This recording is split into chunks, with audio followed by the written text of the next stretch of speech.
بسم اللہ الرحمن الرحیم۔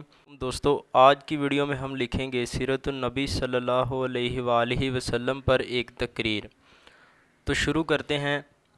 نحمدہ و نصلی علی رسولہ الکریم، اما بعد فاعوذ باللہ من الشیطان الرجیم، بسم اللہ الرحمن الرحیم۔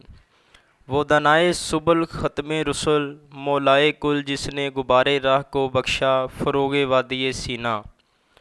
نگاہ عشق مستی میں وہی اول وہی آخر، وہی قرآن وہی فرقان وہی یاسین وہی طٰہٰ۔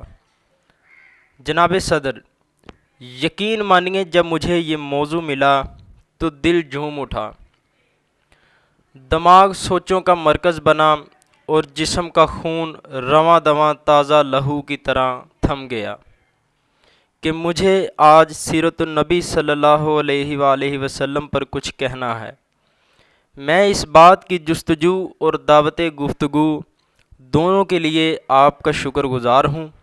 جناب صدر، حضرت محمد صلی اللہ علیہ وآلہ وسلم ایک ایسی ہستی ہیں جن کے احسانات کو گننے لگوں تو شمار ہی نہ کر پاؤں۔ کائنات میں کوئی حصہ ایسا نظر نہ آئے گا جس میں محسن انسانیت کی روشنی نہ جھلک رہی ہو۔ جناب صدر، جب میں سیرت النبی صلی اللہ علیہ وآلہ وسلم کا تذکرہ کرتا ہوں تو مجھے طائف کی وادی میں پتھر کھانے والے حضرت محمد صلی اللہ علیہ وآلہ وسلم ہدایت و خیریت کی دعائیں دیتے نظر آتے ہیں۔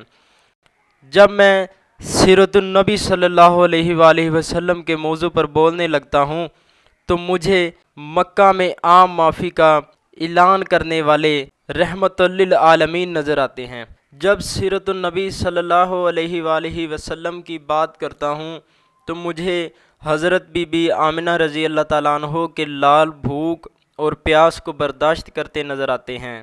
جناب صدر، حضرت محمد صلی اللہ علیہ وآلہ وسلم کردار کا اعلیٰ نمونہ تھے اور آپ صلی اللہ علیہ وآلہ وسلم رحمت للعالمین تھے۔